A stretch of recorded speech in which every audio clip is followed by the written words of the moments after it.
3rd and 4, potentially game-winning touchdown in overtime on the line. The entire season has come to this moment.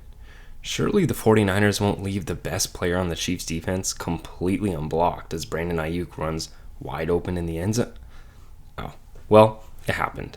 I mean, at least the Chiefs don't have a first ballot Hall of Famer to win a game-winning drive. Nobody would believe that one.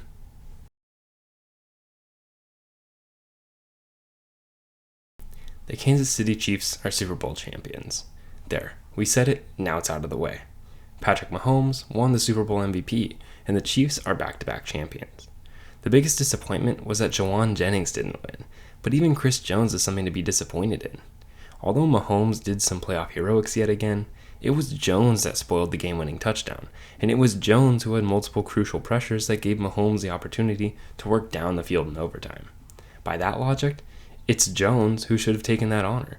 Sure, the Chiefs have nothing to complain about, but the honor was again given to the easy choice, and Jones' efforts in the Super Bowl should be recognized in some fashion, and to me, he is the real MVP.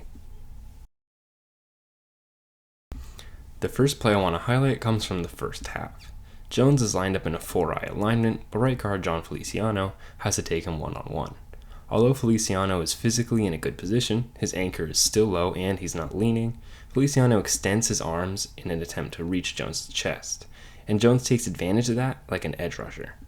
Jones sweeps both hands away in one fluid motion, and just like that, he's penetrated the line. If the 49ers weren't running an extremely shallow, quick concept, Jones would have had a sack, ruining any reasonably developing play. Jones dominates in other rushes than pure pass sets as well. Jones single-handedly ruins a touchdown pass here by beating a play-action pass. Instead of just shooting through his gap and trying to stuff the run, Jones sits back and reads Brock Purdy. As soon as he reads pass, Jones takes advantage of the poorly executed block by backup Spencer Burford with a rip move and just falls onto Purdy as he throws. Jones' ability to leverage Burford and push through him to land in Purdy's lap wins this play for the Chiefs. If Jones weren't able to work into Burford as he ripped, Purdy would have been able to fade away from the pressure and likely would have hit Debo in the end zone. Instead, Jones makes the 49ers settle. Jones doesn't look at Burford once, but locks in on Purdy from the moment the ball snaps, and his ability to read through the line and take advantage of Burford's poor blocking allows him to spoil a touchdown instead of being washed off to the offense's right. This time coming off the edge, Jones is given a pure pass rush opportunity. Matched up on right tackle Colton McKivitz, both he and Jones stand straight up, ruining both of their leverage. McKivitz especially gives up all of his power by just standing up, and Jones is able to work his hands underneath onto his chest. If Jones had stayed low, McKivitz would have been driven back straight into Purdy with a bull rush, but instead, Jones makes it a battle. Once Purdy hesitates in the pocket, Jones finally gets the edge on McKivitz and, despite being held, brings Purdy down. Even with poor technique, Jones has the ability to capitalize on the opposing offensive line and disrupt offenses, sacking Brock Purdy and nearly causing a fumble. When getting double-teamed, as he did often, Jones employed a couple different techniques to somehow win. Late in the fourth, Chris Jones was being double-teamed by the center and right guard.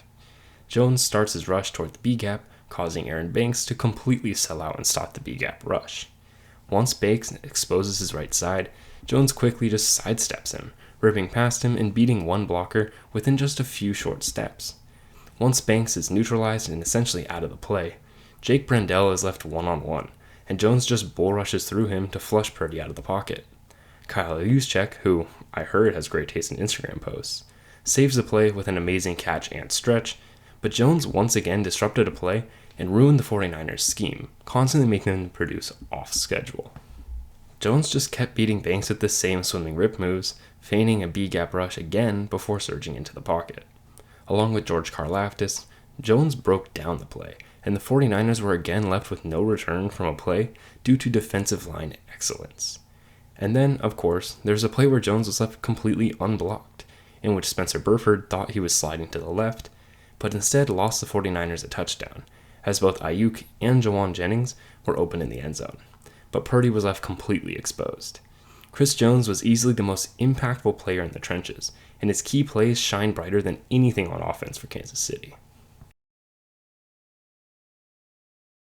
You might have noticed that Chris Jones, despite officially being a defensive tackle, can be seen lining up on the edge. For most of the Super Bowl, as well as the season as a whole, Jones lines up interchangeably at the strong and weak defensive tackle spot, but due to his physical size and skill set, he rarely lines up his nose, but can kick outside to the edge on crucial pass rushing downs.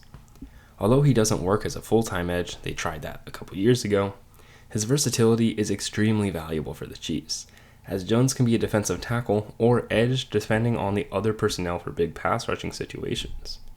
That versatility kept the 49ers offensive line on their toes, never getting used to their matchup and seeing new matchups even with nearly the same 4 defensive linemen. In the Super Bowl, 40% of Jones' snaps came at the edge role, and 50% of his regular season snaps came in those alignments as well. Chris Jones is more than just a defensive tackle, and his impact on the field just proves it. Jones' stat sheet further exemplifies his dominance, which is often hard to express through basic statistics as a defensive tackle. Chris Jones had 10.5 sacks, which ties for 17th in the NFL. Only 10.5 sacks doesn't seem tremendous when you consider that only half his snaps are on the edge, and the fact that he's tied to Nick Bosa. Those 10.5 sacks are even more impressive. If you like knockdowns, Jones is 4th in the NFL with 17, and ties for 21st in the NFL with 10 hurries. All these numbers are tremendous pass rushing statistics, but don't cover one of the most important, pressures. Chris Jones had 39 pressures this season, good for 9th in the NFL. But even more impressive is that he sits behind pure edge rushers. In terms of players with any sort of true defensive line flexibility, like Jones has, he leads the NFL by 6, beating another star free agent defensive tackle in Justin Madubuike. Chris Jones is the most productive defensive lineman who can rotate around consistently, and his presence is crucial for the Chiefs' defense to be able to win on every down. The Chiefs' defensive line as a whole didn't perform terribly well during the season, but none of that was in part to Chris Jones. Although there is a lot of talent on the depth chart, the mixture of George Karlaftis, Charles Omenihu, and Felix Uzoma never quite put it together on the field, and nobody stepped up next to Jones in the interior. Due to Jones' success himself, and him usually taking all the double teams, the Chiefs were still 3rd in the NFL in sack percentage, racking up an average of 3 sacks per game. The rushing defense never really stepped up, but the Chiefs' defensive front looks extremely productive due primarily to Chris Jones' ability as a true just defensive threat. Such a true defensive threat requires a whole lot of money to keep him around. There have been contract questions about Jones for multiple years, but this year he's headed toward free agency at age 29. Jones had yet another monster year and is lined for a big payday, although the Chiefs have put themselves in a place for a franchise tag if necessary. Spotrac currently projects Jones to sign a 3-year, $85.5 million deal at a $28.4 million AAV.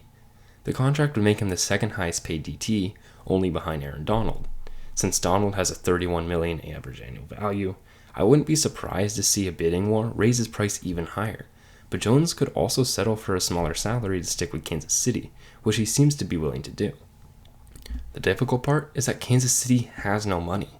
The Chiefs only have an estimated $23 million in cap space this offseason before their draft picks sign, meaning they will have less than $20 million for any free agent, especially someone of Jones' caliber.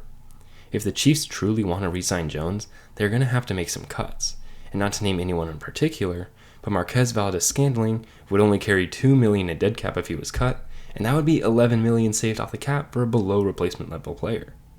The Chiefs have finally begun to hit a crossroads with this core of players, and Jones is the first major factor that's going to have to be taken care of in order to actually compete without hitting on every draft pick, which is extremely difficult and just doesn't seem to be in the Chiefs' wheelhouse.